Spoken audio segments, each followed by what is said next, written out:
Clasificación A. Apto para todo público.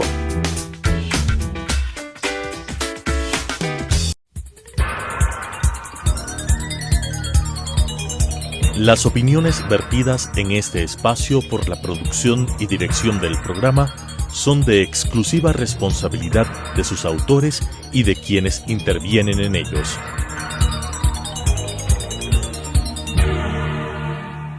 Telesucesos Canal 29 presenta Enfoques, pensamiento libre y crítico.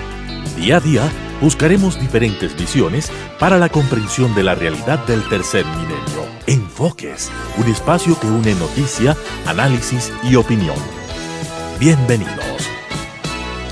Gracias por estar con nosotros una nueva semana aquí en Enfoques. El día de hoy tenemos como invitado a Santiago García Álvarez, él es presidente del Colegio de Economistas, catedrático universitario, pero también un analista en el tema económico y en las tendencias no solamente de Ecuador, sino de América Latina y el mundo. Santiago, todos los parámetros nos dicen que el 2023 va a ser, arrancamos un año complejo, seguimos mirando la guerra de Ucrania, vemos la problemática social y política de América Latina. ¿Cómo medir y cómo Ecuador debería tener pendientes estos factores de riesgo para proyectar su economía y tener alertas y al menos poder reaccionar? Bueno, gracias, Claudia. Lo primero que creo que los ecuatorianos, los políticos, los ciudadanos también debemos entender que el año 2023 se nos viene muy difícil en la parte económica. O sea, todos los indicadores muestran que no tendremos un año mejor que el 2022. No hay espacio para eso. Entre otros, no solo por la guerra, o mejor dicho, la guerra que expande sus impactos a variables como Estados Unidos sigue subiendo la tasa de interés. Eso provoca salida de capitales del resto del mundo. La inflación es un problema serio para Estados Unidos, para la Unión Europea. El tema de China también, que no tiene un crecimiento como lo tenía años anteriores. Entonces, en ese contexto, lo que se espera que la economía global no crezca tanto como creció en el 2022, o crezca a la Aquí mitad. quiero interrumpirte, Santiago. Por ejemplo, una noticia que en el mes de marzo China alcanzará los 1.400 millones de habitantes. Será por última vez el país más poblado del mundo. Llega a este tope y enseguida India le sobrepasa. ¿Qué significa esto en economía global también? Porque China sí es una economía que se mueve muchísimo más. La India tiene grandes empresas, pero por la lógica de castas y todos los sistemas que ellos tienen, no consumen como la China. Entonces, ¿qué significa esto para hablar de que va China a crecer menos? Va a crecer menos por las dificultades globales también, ¿no? Es decir, China, gran parte de su economía se basa en exportaciones. Entonces, si la Unión Europea, si los Estados Unidos, como estamos viendo las cifras globales para el 2023, esperan unas reducciones, pues también va a impactar y está impactando de hecho en China.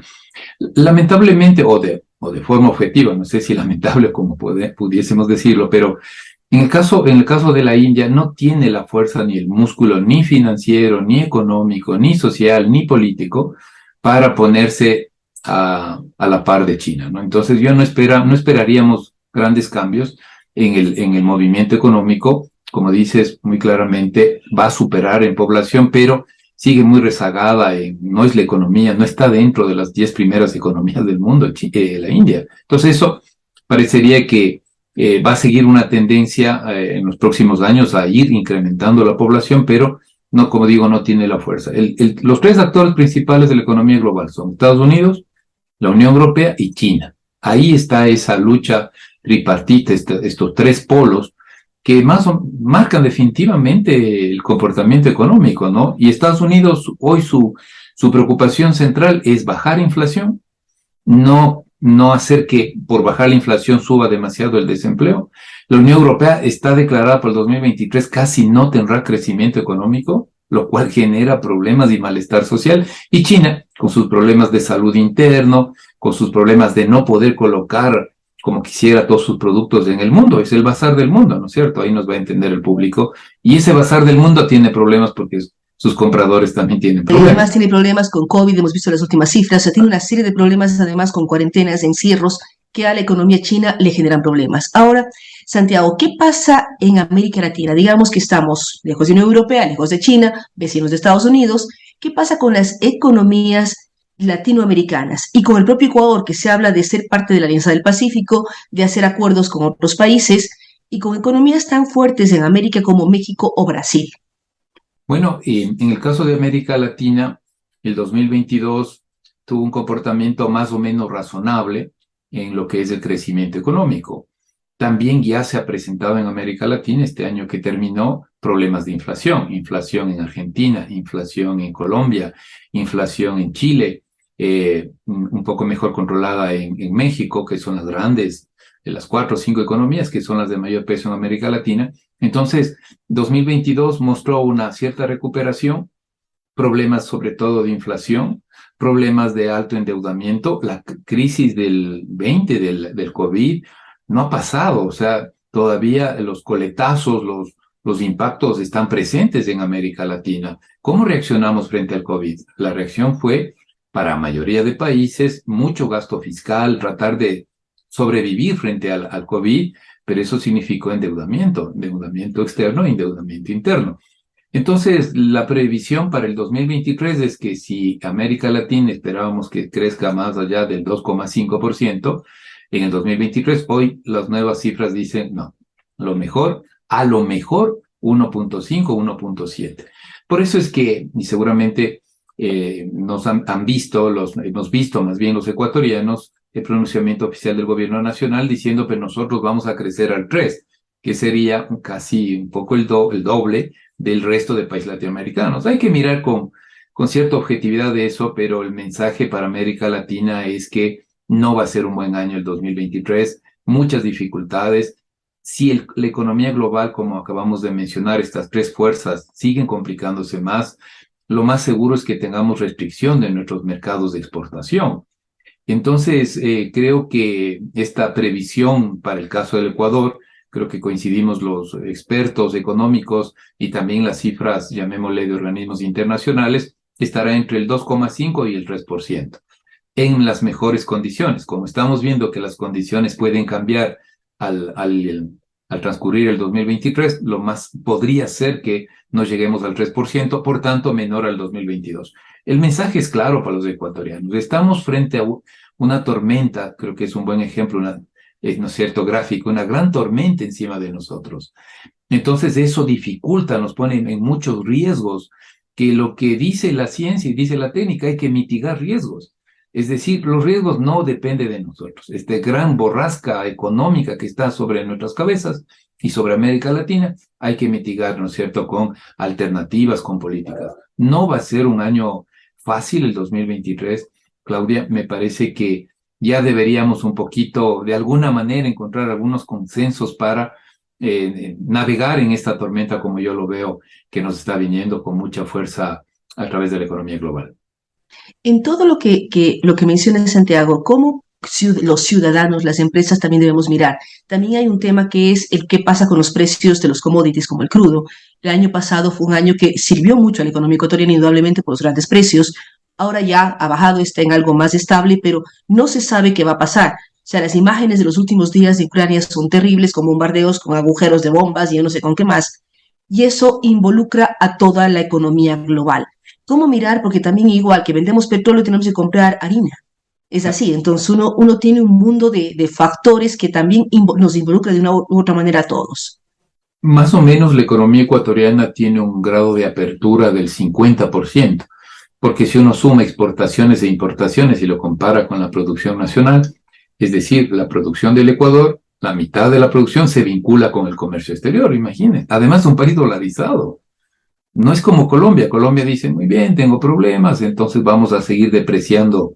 Creo que está a 4.500 pesos ya. Está entre 4.000 y 5.000, pero también notas un bajísimo nivel adquisitivo, un salario básico que bordea menos de los $200. Exactamente. Es decir, sí, se complica, moneda, ¿no? Pero la gente que come o cómo trabaja. Claro, y por ejemplo el caso colombiano tiene un proceso inflacionario que está golpeando a más de la...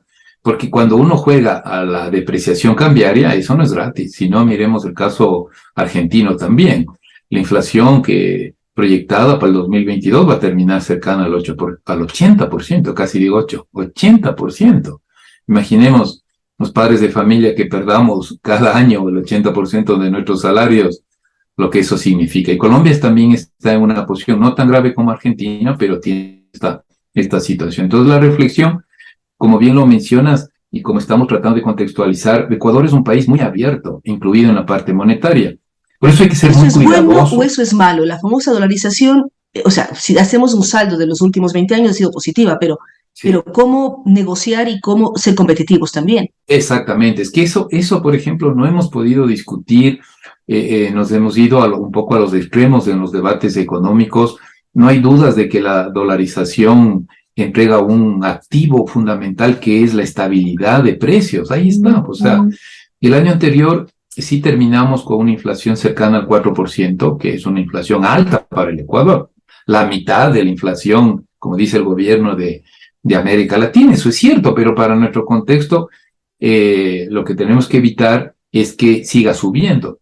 Preveemos que el 2023 podría llegar a la mitad. Está bien, si es 2%, es razonable, ¿no? Porque la inflación muy alta, al 4%, distorsiona, por ejemplo, el mercado de capitales y el mercado del crédito bancario. Entonces, 4% de inflación significa que mínimo, nadie puede prestar al 4%.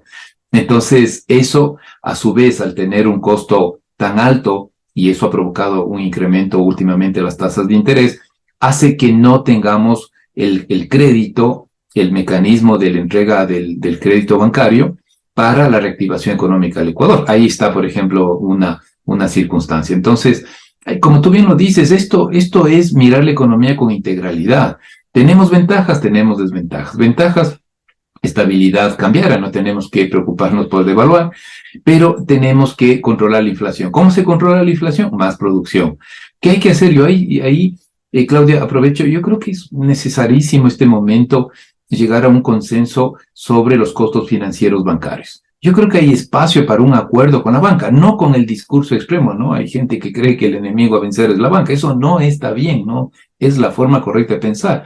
Pero creo que sí debe haber, para que haya mayor recuperación económica y enfrentar esta tormenta que se nos viene, por ejemplo, ciertos arreglos, ciertas compensaciones para el sistema financiero que le permita bajar costos, por ejemplo, y que nos oferte el crédito a menor tasa de interés. Pero eso se necesita diálogo, se necesita entender la problemática, estar dispuestos a dialogar desde el gobierno, desde el sector privado, desde la banca, desde las organizaciones de la economía popular solidaria, porque la banca también, o mejor dicho, el sistema financiero también está constituido por las cooperativas de ahorro y crédito.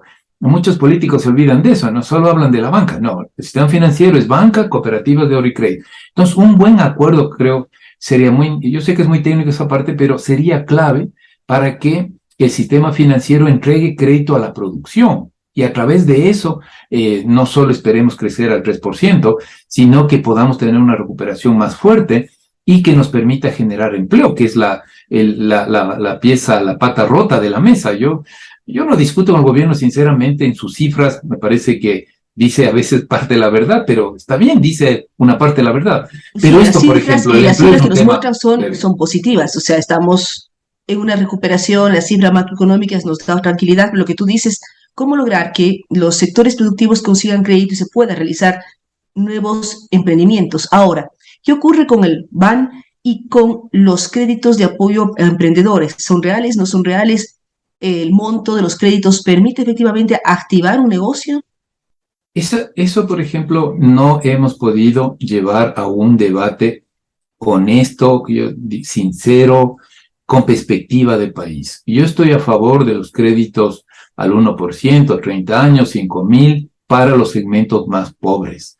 Eso es como parte de la red de protección, es como los bonos de desarrollo humano, creo que se ha incrementado debido precisamente al convenio con el Fondo Monetario Internacional, que ha estado presión y presión el fondo, para que el Ecuador, con el dinero que ha recibido, pueda llegar a los sectores más pobres. ¿Por qué menciono esto? Porque yo creo que hay que dejar la cosa ahí. Es decir, la banca pública debe tener ese programa, debe sostenerlo, garantizarnos a los ciudadanos, porque finalmente es el dinero nuestro, viene un subsidio muy alto, ¿no? La inflación 4% y presto al 1%, creo que se entiende perfectamente que alguien tiene que pagar eso. Bueno, pero no está, Claudia, claro el rol y no hay recursos y no hay propuesta del gobierno para una reforma a fondo de la banca pública. Porque la banca pública, este momento, concentrada en parte, pero el Banco Ecuador presta $1.000 millones al año, más o menos, un poco más.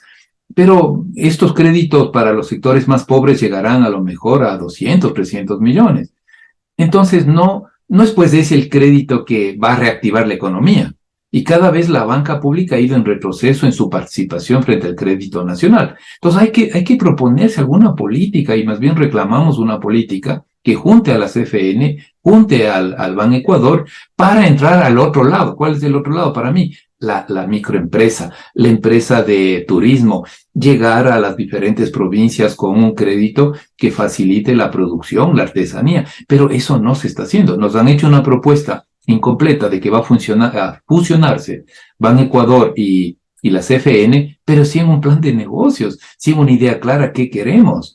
Entonces, sí falta, eso es un buen punto, la banca pública en los últimos años, no solo es este gobierno, en los últimos años no ha tenido claridad, no ha habido una política de mediano y largo plazo, ¿no? Entonces yo siento que a veces los gobiernos saben qué hacer con la política pública de la banca pública, ¿no? Lo cual es lamentable. Ahí debería estar el corazón, por ejemplo, para sostener el emprendimiento joven. Ahora, el emprendimiento joven es positivo, Ecuador emprende muchísimo, el problema es que no duran los emprendimientos. Ahora, ¿qué debe hacer el país o qué deben hacer las asociaciones de emprendedores que están presentes y son muy importantes para saber qué debemos producir?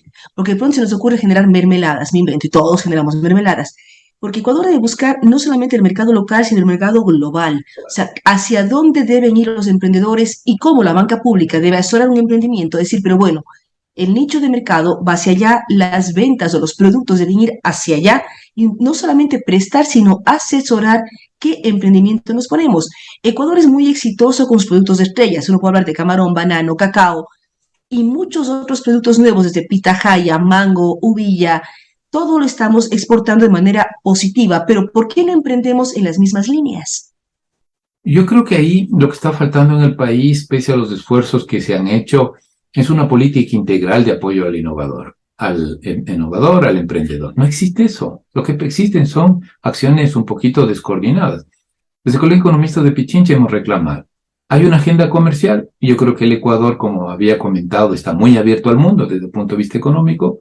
Pues ¿dónde está la agenda productiva? Yo no la encuentro. O sea, hay esta posibilidad, ¿no? Ha dicho, vamos a terminar el presidente Lazo con 5 convenios internacionales, Costa Rica, China, Corea, lo de la Alianza Pacífico parece que ya se cayó, y tendremos al menos 5 nuevos grandes mercados. Perfecto, muy bien, señor. ¿Dónde está la agenda de contraparte en el lado productivo? Porque necesitamos, no solo desde un punto de vista del temor y de que nos van a destruir esos acuerdos comerciales, no, sino desde el lado propositivo. ¿Cómo aprovecho esos acuerdos? ¿Cómo llego a Corea? O sea, sinceramente, uno dice, bueno, que no sea lo que tú dices, Claudia. El camarón no nos necesita, no necesitará por lo menos que la política acompañe, pero hay otros sectores, por ejemplo, software. ¿Por qué no podemos pensar que podemos llegar a otros países con software? ¿Por qué no podemos pensar que podemos llegar con productos de alto valor agregado como chocolate y mezclas de chocolate? Tenemos el mejor chocolate del mundo, eso lo decimos, pero no hay a cambio nada más como política, ¿no? Entonces, yo creo que se requiere políticas integrales. Necesitamos crédito para el emprendedor, necesito asistencia técnica al emprendedor, necesito educación e información, y ahí hago un reclamo. Las universidades, con las excepciones del caso, no están metidos en un programa nacional de emprendimiento. No están metidos en un programa nacional de emprendimiento los gobiernos locales. ¿Cuándo has escuchado, Claudia, alguna propuesta en firme? Yo no la he escuchado. Sí, y pido disculpas y dicen, no, tal alcaldía hace esto. Yo no he escuchado y no hay. Es un programa nacional de emprendimiento con proyección global. O sea, ¿qué necesitan los coreanos? Tú dices software. De pronto los coreanos necesitan una fibra especial. Corea es un país con muchísima población y necesita alimentarse. Somos buenos en alimentos. Bueno, ¿qué producimos con valor agregado? O sea, ¿por qué las universidades no piensan en... O sea, siempre decimos, las universidades deben vincularse más a las necesidades de la sociedad, las necesidades del entorno y las necesidades globales. ¿Dónde se da ese link entre la universidad, la generación de carreras y lo que necesitamos como sociedad y como mundo?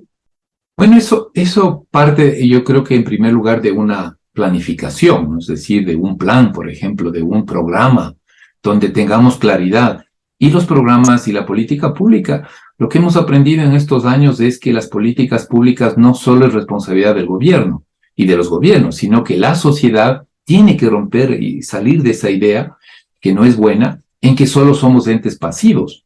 Entonces, solo somos los que recibimos la política. Podemos ser más activos en la política, entrando en la definición, participando en la definición y en la planificación, y a partir de eso, asumir responsabilidades. Como no, es que yo lo veo así, ¿no? Yo trabajo en la Universidad Central del Ecuador. Entonces, desde el mundo por fuera, desde la política pública, no encontramos eso. Y desde dentro nos perdemos, porque tampoco podemos reaccionar y tener una propuesta descoyuntada de lo que el país necesita. Al final del día, ¿qué tenemos, Claudia? Suma cero. O sea, no tenemos... Ahora, ¿qué hacemos? Estamos arrancando año, estamos en enero, pero ¿qué hacemos como país, como sociedad? Porque ¿qué nos pasa? Bueno, tenemos elecciones, nos anuncian ya nuevos paros, entonces ¿qué sacamos como el país? O sea, quienes apoyan a los paros seguramente buscan mejor calidad de vida, tienen reclamos justos, pero parar no es la solución.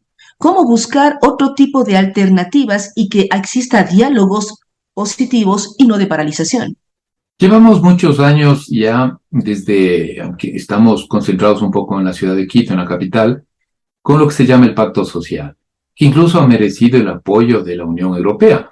Y esta es una iniciativa eminentemente ciudadana, académica, están los principales gremios del país, están las organizaciones sociales, no nos hemos descuidado de convocar a las organizaciones de la economía popular y solidaria, y estamos académicos y colegios profesionales.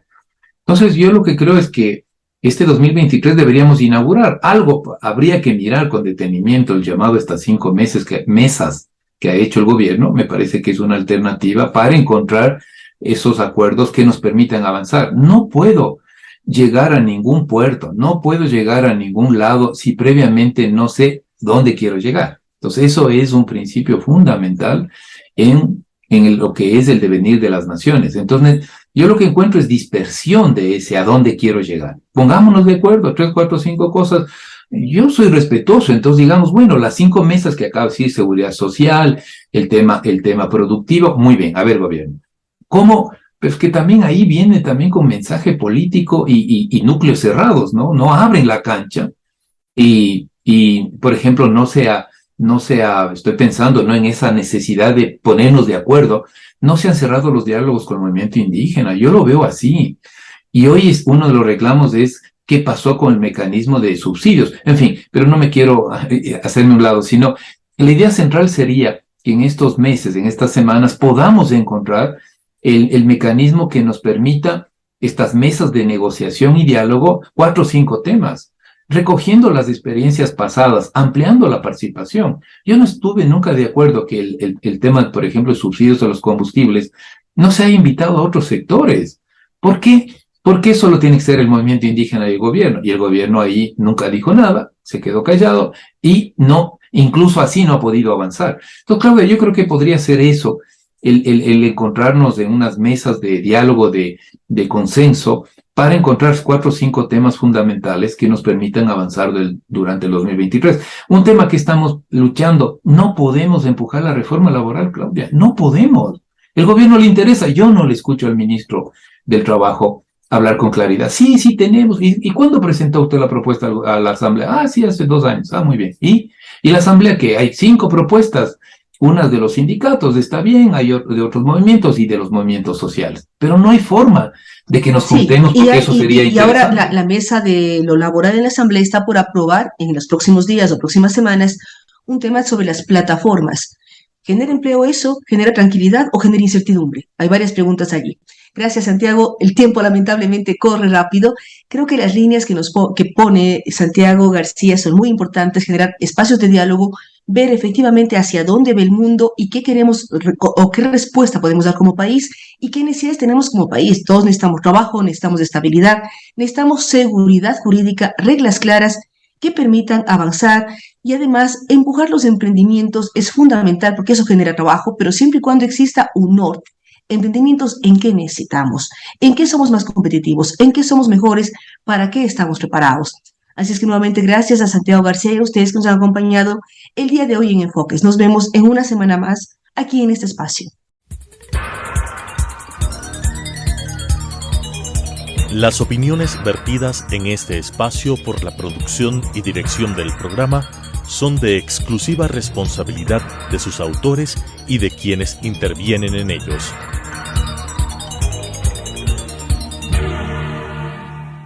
Telesucesos Canal 29 presentó Enfoques, pensamiento libre y crítico. Día a día buscaremos diferentes visiones para la comprensión de la realidad del tercer milenio. Enfoques, un espacio que une noticia, análisis y opinión.